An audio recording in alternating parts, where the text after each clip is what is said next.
Hi, Andy Gorman here, putting and short game specialist, and I want to share with you some 3 basic fundamentals that will improve your putting, and hopefully you'll see the result with immediate effect out on the golf course. Now, the first thing that we need to understand is that the face angle of the putter at the point of impact is responsible for 90+% of the direction of the golf ball when it comes off the club face.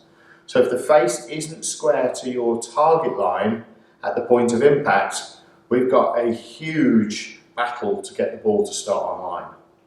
The path of the club is responsible for around 10% of the direction of the golf ball when it comes off the club face. So although it's a very small number, if it's a big number across the line of the putt, then it's going to have a significant effect. For the record, 1 degree of error on a 10-foot putt is 2.09 inches from the centre line. Just 1 degree of error.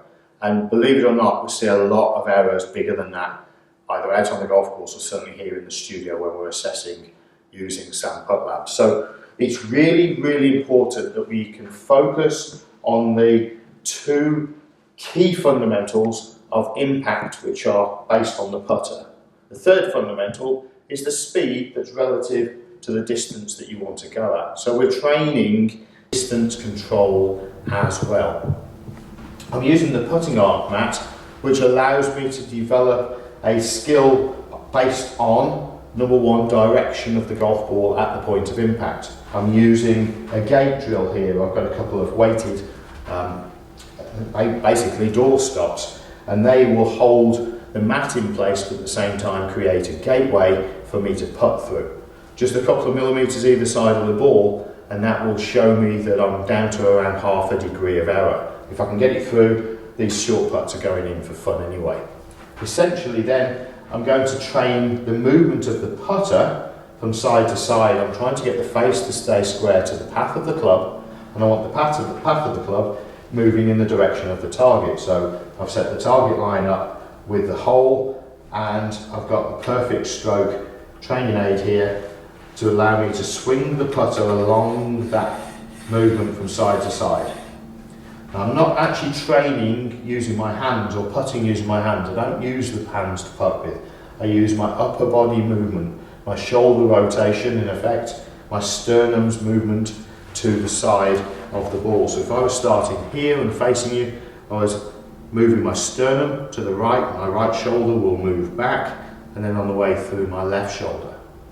That maintains a constant radius and control of the side-to-side movement of the putter. Using the perfect stroke, I'm just enhancing the feeling of moving from side to side. So I'll set myself up. I've got the back of the ball in line with my centre, the face in line with my centre. So at this point now, my focus is on delivering a putter that is moving back and forth and back to the golf ball with a square face at impact. And training with the right pace, of course, is going to help me to hold the putts all day long. I hope that helps. I know it will, but put it into practice. Get out there and practice and train using the understanding of putting through a gate. If you haven't got a mat, if you haven't got a perfect stroke, putt through a gate that's a couple of millimetres either side of the ball and get that ball moving through there, and that will get your face angle much squarer at the point of impact. Thanks for watching.